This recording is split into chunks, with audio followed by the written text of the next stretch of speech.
దేవునికే మహిమ కలుగునుగాక. ఈరోజు దేవుని వాక్యాన్ని వింటున్న ప్రతి ఒక్కరికి ప్రభునామములో నా వందనములు తెలియజేస్తున్నాను. రండి, ఈరోజు దేవుని వాక్య ధ్యానం కొరకు పరిశుద్ధ గ్రంథముల నుండి 97వ కీర్తన 10వ వచనాన్ని చదువుతున్నాను. అందరూ శ్రద్ధగా ఆలకించండి. యెహోవాను ప్రేమించు వారులారా, చెడుతనమును అసహ్యించుకొనుడి. తన భక్తుల ప్రాణములను ఆయన కాపాడుచున్నాడు. దేవుడు ఈ వాక్యమును మనందరి వినికిడిలో ఆశీర్వదించునుగాక. ప్రభునందు ప్రియులారా, మనము చదువుకున్న లేఖన భాగంలో ఈ 97వ కీర్తనలో 10వ వచనంలో మరి దేవుడు చెప్తున్న ఒక ప్రత్యేకమైన మాట, యెహోవాను ప్రేమించు వారులారా, చెడుతనమును అసహ్యించుకొనుడి. యెహోవా తన భక్తుల ప్రాణమును ఆయన కాపాడుచున్నాడు. దేవుని బిడ్డలు, ప్రత్యేకంగా దేవుని నమ్ముకున్న క్రైస్తవ జనాంగం ఈనాడు యేసుక్రీస్తు ప్రభుల వారిని ప్రేమించినట్లయితే పాపమును అసహ్యించుకోవాలి, చెడుతనమును అసహ్యించుకోవాలి. యేసుక్రీస్తు ప్రభుల వారు ఈనాడు సర్వలోకమును ప్రేమించి సర్వ మానవాళి పాపముల కొరకు తన పరిశుద్ధమైన రక్తమును ఒక్క చుక్క లేకుండా కార్చి తన విలువైన ప్రాణమును ఆయన త్యాగం చేసి మరణించి 3వ దినమున ఆయన మరణాన్ని జయించి తిరిగి లేచాడు. ఆయన ముఖ్యంగా యేసుక్రీస్తుల ప్రభుల వారిని ఈనాడు నమ్ముకున్న ప్రతి ఒక్క వ్యక్తి కూడా, నేను క్రైస్తవుణ్ణి, నేను క్రైస్తవురాలను అని చెబుతున్న ప్రతి ఒక్క వ్యక్తి కూడా ప్రతి చెడుతనాన్ని అసహ్యించుకోవాలి, ప్రతి పాపమును అసహ్యించుకోవాలి. ఈనాడు లోకములో చూస్తే యేసయ్యను ప్రేమిస్తున్నారు, అలాగే పాపమును కూడా ప్రేమిస్తున్నారు. దేవుని ప్రేమిస్తున్నారు, అలాగే చెడుతనాన్ని ప్రేమిస్తూ ఉన్నారు. అది దేవునికి ఇష్టము లేదు. దేవుణ్ణి ప్రేమించేవాడు పాపమును అసహ్యించుకోవాలి, పాపం పట్ల అసహ్యత పుట్టాలి. ఈనాడు దేవుని నమ్ముకున్న బిడ్డలు ప్రత్యేకంగా ఎంతోమంది అటు దేవుని ప్రేమిస్తున్నారు, ఇటు పాపాన్ని ప్రేమిస్తూ ఉన్నారు. అది దేవునికి ఇష్టము లేదు. ఎందుకంటే లవోదిక సంఘముతో దేవుడు మాట్లాడుతాడు. ప్రియులారా, మరి ప్రకటన గ్రంథం 3:14 నుంచి మనం చూస్తూ ఉంటే లవోదిక సంఘముతో దేవుడు మాట్లాడుతూ ఉన్నాడు. మీరు చల్లగానైనా ఉండండి, మీరు వెచ్చగానైనా ఉండండి అంటాడు. అటు చల్లగా ఉండక ఇటు వెచ్చగా ఉండక నులివెచ్చని స్థితిలో ఉంటే నా నోట నుండి నేను మిమ్మును ఉమ్మివేయను ఉద్దేశించుచున్నాను అంటాడు. దేవుని నమ్ముకున్న బిడ్డలు చాలా జాగ్రత్తగా జీవించాలి. ప్రియులారా, ఇటు చల్లగా ఉండడం, అలాగూ వెచ్చగా ఉండడం, నులివెచ్చని స్థితి చాలామంది క్రైస్తవ జీవితాలలో, ఇంకా మారు మనసు లేని జీవితాలు, ఇంకా పాపములో జీవించే జీవితాలు, ఇంకా అటు దేవుని ప్రేమిస్తున్నామంటారు, ఇక్కడ లోకాన్ని ప్రేమిస్తూ ఉంటారు. ఈ లోకములో ఎంతోమంది చెడుతనము జరిగించే వాళ్ళు ఉన్నారు. కానీ దేవుని లేఖనం సెలవిస్తూ ఉన్నది, యెహోవాను ప్రేమించు వారులారా, చెడుతనాన్ని అసహ్యించుకొనండి.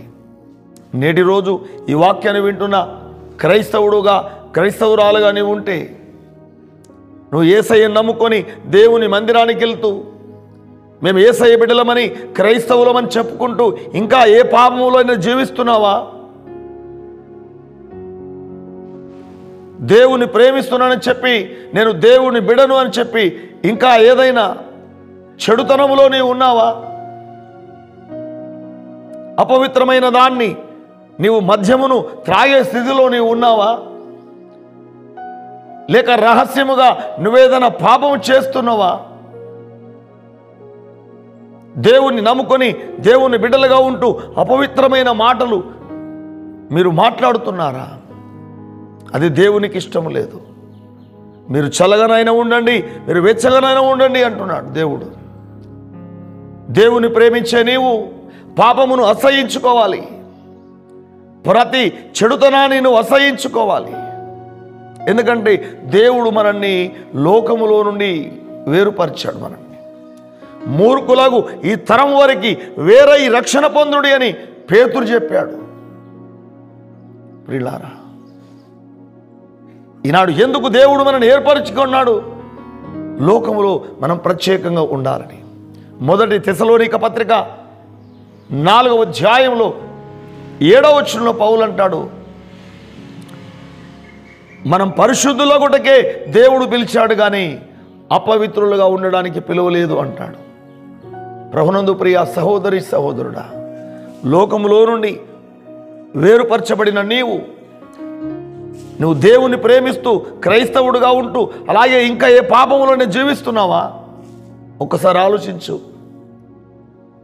పాపాన్ని అసహించుకో, చెడుతనాన్ని అసహించుకో. నువ్వు ఏ చెడుతనములో ఉన్నావో, ఏ పాపములో ఉన్నావో నువ్వు అసహించుకో. దేవుని ప్రేమిస్తూ దేవునికి లోబడి జీవించు. దేవుని ప్రేమించేవాడు దేవునికి లోబడతాడు. కనుక ఈ ఒక్క మాట గుర్తుపెట్టుకోను, యెహోవాను ప్రేమించు వారలారా, మీరందరూ చెడుతనాన్ని అసహించుకొనండి, పాపమును అసహించుకొనండి. యేసయ్య మనమందరము కూడా పరిశుద్ధంగా బ్రతకాలని మన పాపము కొరకు ఆయన శిక్షను పొందాడు, రక్తమును గార్చాడు, ప్రాణం పెట్టాడు ఆయన. కనుక యేసయ్యను ప్రేమిస్తున్న నీవు లోకాన్ని ప్రేమించకు, పాపాన్ని ప్రేమించకు, పాపాన్ని లోకాన్ని అసహించుకో. ఇదిగో దేవుని బిడ్డగా నువ్వు బ్రతుకు. నులువెచ్చని స్థితిలో నీవు ఉండకు. ప్రతి అపవిత్రతను విడిచిపెట్టు, పరిశుద్ధంగా బ్రతుకు. అప్పుడు దేవుడు నిన్ను, నీ కుటుంబాన్ని దీవిస్తాడు. అట్టి పరిశుద్ధమైన జీవితాలు దేవుడి వాక్యాన్ని వింటున్న మనందరికీ అనుగ్రహించును గాక. చిన్న ప్రార్థన చేసుకుందాం. మహాపరిశుద్ధుడా, పరమ తండ్రి యేసయ్యా, మీకు స్తోత్రాలు. నేటి రోజు మీరు మాతో మాట్లాడిన ప్రతి మాట కొరకు వందనాలు. యెహోవాను ప్రేమించు వారలారా, చెడుతనమును అసహించుకొనుడి అనే మాట ద్వారా మీరు మాట్లాడారు. మీకు స్తోత్రాలు. మీరు చల్లగా, మీరు వెచ్చగా ఉండకూడదు అంటున్నారు. మీరు చల్లగానే ఉండండి లేక వెచ్చగానే ఉండండి మీరు అంటున్నారు. తండ్రి, మేము నీ మాట వినాలి. నిన్ను ప్రేమిస్తూ ఇంకా పాపాన్ని ప్రేమించకూడదు నాయన. ఈ వాక్యాన్ని వింటున్న వారు ఎవరైనా ఇంకా ఏ పాపములోనే ఉన్నట్లయితే ఆ పాపం మీద విజయం, పాపం మీద అసహ్యత పుట్టించమని ప్రార్థిస్తున్నాం. మేమందరం నాయన నిన్ను ప్రేమిస్తూ నీకు లోబడి పరిశుద్ధమైన జీవితం జీవించటకు ప్రతి ఒక్కరికి మీరు సహాయం చేయమని ఈ వాక్యాన్ని వింటున్న ప్రతి ఒక్కరిలో పరిశుద్ధమైన జీవితాలు ఇవ్వండి. పాపం మీద విజయం ప్రతి ఒక్కరికి అనుగ్రహించమని, నిన్ను ప్రేమిస్తూ నీ మాట వింటూ నీకు లోబడే జీవితాలు ప్రతి ఒక్కరికి దయచేయమని యేసు నామములోనే ప్రార్థిస్తున్నాము తండ్రి. ఆమేన్. Praise lord.